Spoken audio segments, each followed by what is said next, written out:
योऽन्तः प्रविश्य मम वाचमिमां प्रसुप्तां सञ्जीवयत्यखिलशक्तिधरस्वधाम्ना अन्यांश्च हस्तचरणश्रवणत्वगादीन् प्राणान्नमो भगवते पुरुषाय तुभ्यं।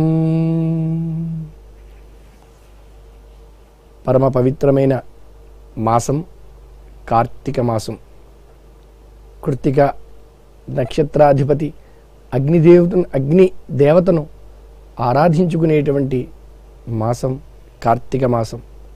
ఎందుచేత ఈ కార్తీక మాసం ఇంత గొప్పదిగా కీర్తింపబడుతోంది అంటే పురాణాల్లో కూడా మనకి చెబుతారు కార్తీక మాస వైభవాన్ని గురించి. కార్తీక ఖలువై మాసః సర్వమాసేషు చోత్తమః పుణ్యానాం పరమం పుణ్యం పావనానాంచ పావనం యత్కించిత్ క్రియతే పుణ్యం విష్ణుముద్దిశ్య కార్తికే తస్య క్షయం న పశ్యామి మయోక్తం శృణు నారద అని చెప్పి మనకి నారద పురాణంలోను, విశేషంగా స్కాంద పురాణంలోను, అలాగే పద్మపురాణంలో కూడా ఈ కార్తీక మాస వైభవం గురించి చెప్పడం జరిగింది. కలియుగ వాసుల్ని ప్రధానంగా దృష్టిలో ఉంచుకుని జనక మహారాజు వశిష్ఠ మహర్షిని అత్యల్పమైనటువంటి ప్రయత్నంతో అత్యధిక ఫలాన్ని పొందే విధంగా, అంటే సూక్ష్మంలో మోక్షాన్ని పొందడానికి మానవులు చేయదగినటువంటి కలిపీడితులైనప్పటికీ కూడా పుణ్యకర్మలు ఆచరించడం ద్వారా ఫలాలను పొందడానికి అనువైన వ్రతాన్ని ఉపదేశించమని అడిగినప్పుడు, అంటే కలియుగంలో యజ్ఞ యాగాది క్రతువులను నిర్వహించడం కష్టం కాబట్టి భక్తులు కలియుగవాసులు అత్యల్ప ప్రయత్నంతో కూడా అత్యధిక ఫలాన్ని పొందడానికి కావలసిన ఉపాయాన్ని ధర్మబద్ధంగా ఉండేదాన్ని ఆ జనక మహారాజు వశిష్ఠ మహర్షిని అడిగినప్పుడు ఆయన ఉత్తమమైనటువంటి ఈ కార్తీక మాస వ్రతం గురించి, ఈ కార్తీక మాస వైభవాన్ని గురించి వివరించడం జరిగింది. అందున పుణ్యం అంటే చేయదగినది అని, పాపం అంటే చేయకూడనది అని. పుణ్యం అనగానే ప్రతి ఒక్కరూ ముందుకు వస్తారు కాబట్టి ధర్మాచరణలో పుణ్యప్రదం అనేటువంటి పదాన్ని ప్రయోగిస్తూ పుణ్యప్రదమైనటువంటి మాసంగా ఈ కార్తీక మాసంలో చేసేటువంటి క్రియల గురించి తెలియజేయడం జరిగింది. అందులో ఏ క్రియను ఏ ధర్మాన్ని ఆచరించాలన్నా మనిషి ముందు శుద్ధంగా ఉండాలి. అటువంటి శుద్ధి ఏ రకంగా ఏర్పడుతుంది అంటే బాహ్యంగానూ శుద్ధంగా ఉండాలి, ఆంతరికంగా కూడా శుద్ధంగా ఉండాలి.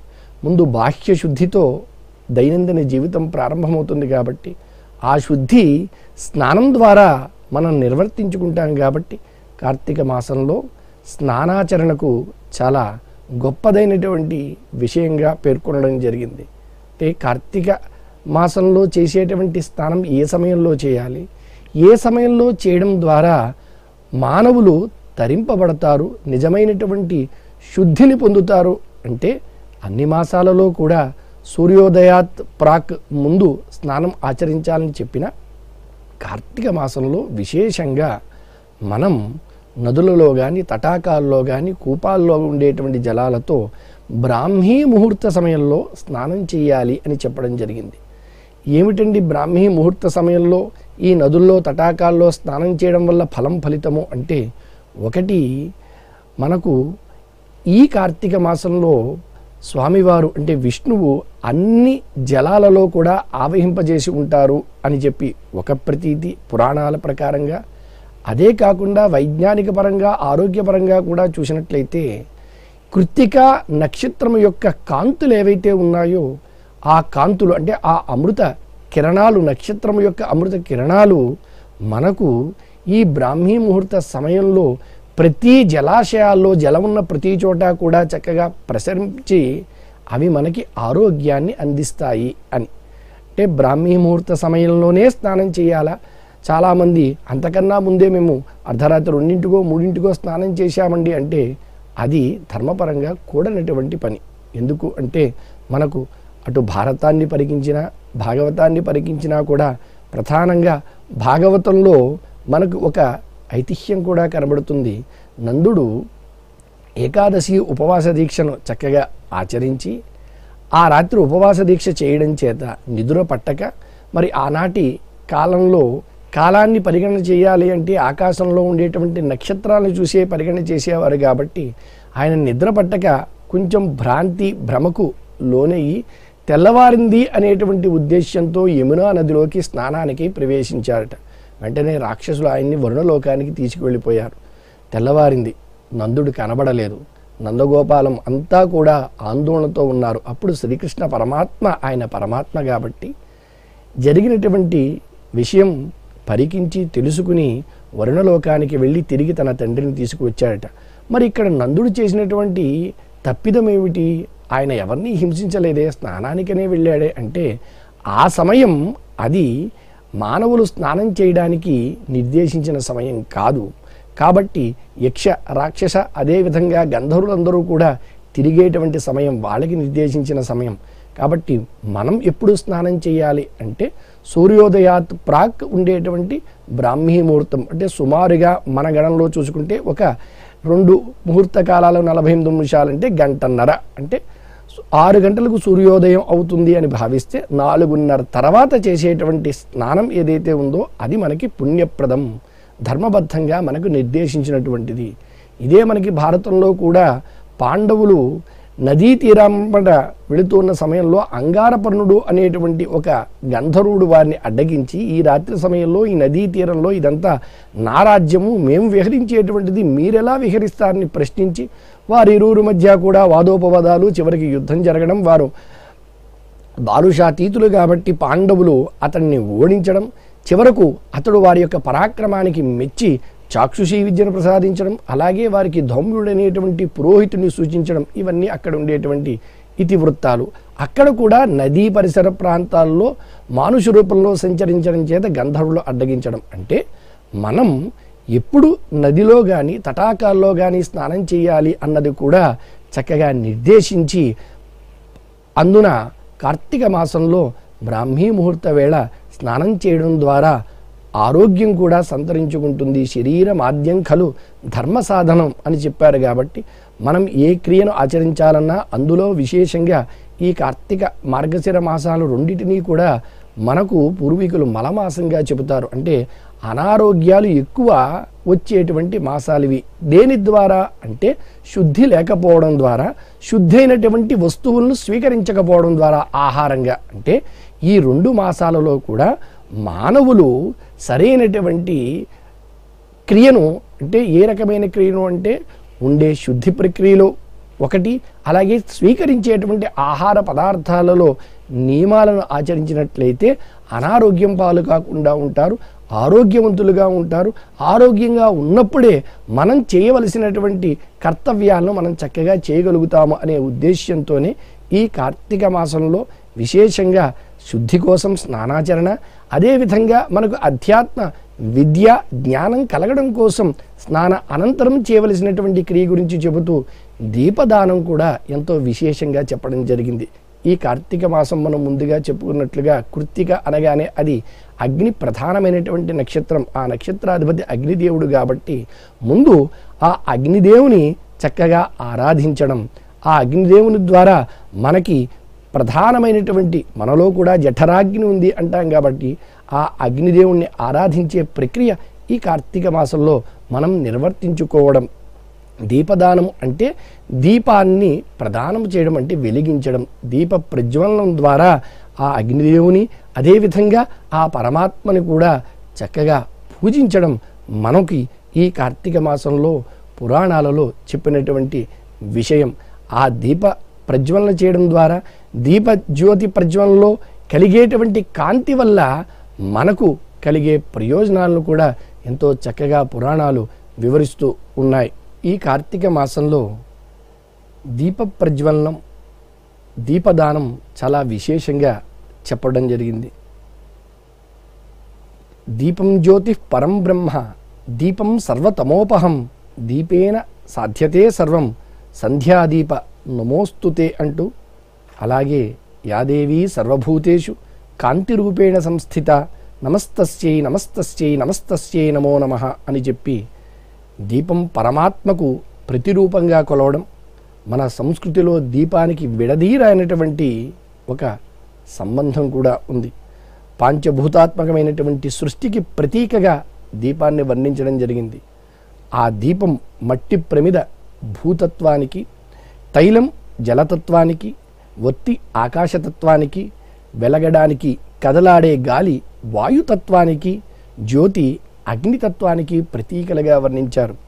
శరీరం అనేటువంటి ఈ ప్రమిదలో నిష్ఠ అనేటువంటి నూనె వేసి, వత్తి అనే బుద్ధితో జ్ఞానమనే జ్యోతిని వెలిగించి హృదయంలో ఉన్న ఆత్మను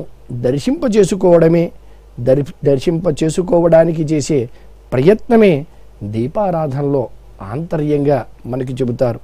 హృదయ కుహరంలో ఆత్మజ్యోతిని దర్శించాలన్న ధార్మిక విజ్ఞానం అంతా కూడా ఈ దీప ఆరాధనలో మనకు కనబడుతుంది. దీప ఆరాధన వైశిష్ట్యం గురించి తెలుసుకుని మనం అర్చించినట్లయితే కార్తీక మాసంలో విశేష ఫలాన్ని కూడా చెప్పారు. స్త్రియో వా పురుషో వాపి కార్తికే కేశవాగ్రత స్వశక్త్యాచ అర్చయే దీపం సర్వ పాప విముక్తయే అని చెప్పి సమస్త పాపముల నుండి విముక్తి చేసేటువంటిది దీపదానం ఈ మాసంలో అని విశేషంగా మనకి స్కంద పురాణంలో వర్ణించడం జరిగింది. కార్తిక్యాం ఇందువారేతు స్నానదాన జపాదికం అశ్వమేధ సహస్రాణం ఫలం ప్రాప్నోత్యసంశయ అని చెప్పి సోమవారం నాడు విశేషంగా స్నానాన్ని ఆచరించడం, అలాగే ఉపవాస నక్త లేదా ఇతరమైనటువంటి విషయాలతో కూడినటువంటి ఛాయా నక్తమని ఇలా ఉపవాస దీక్షను నిర్వహించడం ద్వారా కూడా ఫలితాలని పొందడంతో పాటు మన పాపరాశి అంతా కూడా నశించిపోతుంది అని చెప్పి పురాణాలు కార్తీక మాస వైభవాన్ని గురించి వర్ణిస్తూ చెప్పాయి. స్త్రియోవా పురుషోవాపి కార్తికేచి ఇందువాసరే నక్షత్ర మండలం దృష్ట్వా యఃకుర్యాన్ నక్త భోజనం తేషాం పాపాని నశ్యంతి వహ్నౌ ప్రక్షిప్త తూలవతు అని.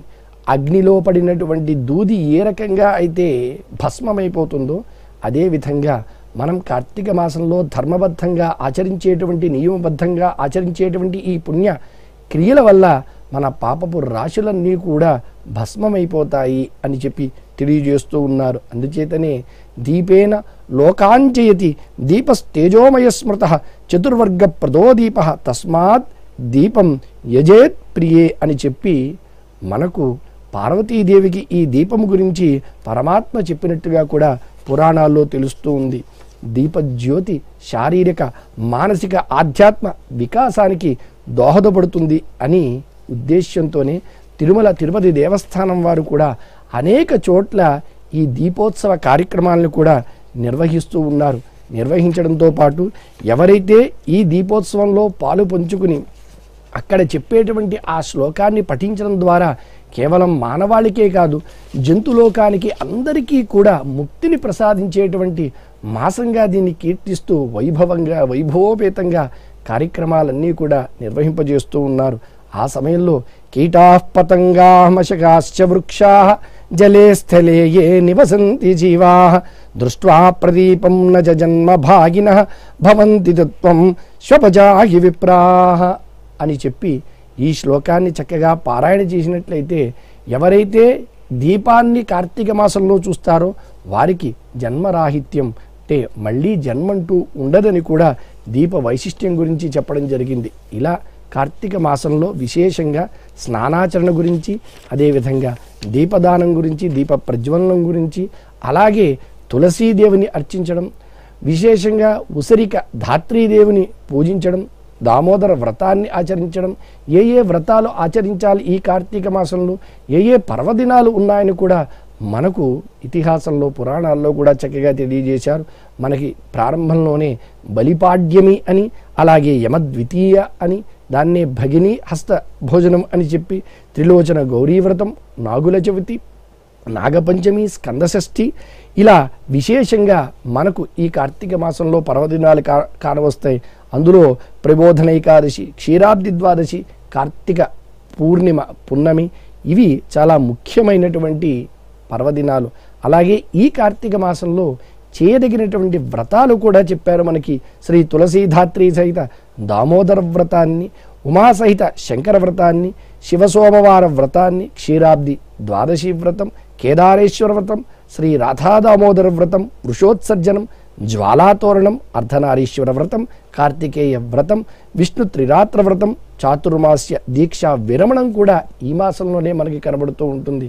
ఇలా చేయదగినటువంటి వ్రతాల గురించి, అలాగే పఠించదగినటువంటి స్తోత్రాల గురించి కూడా చెప్పారు.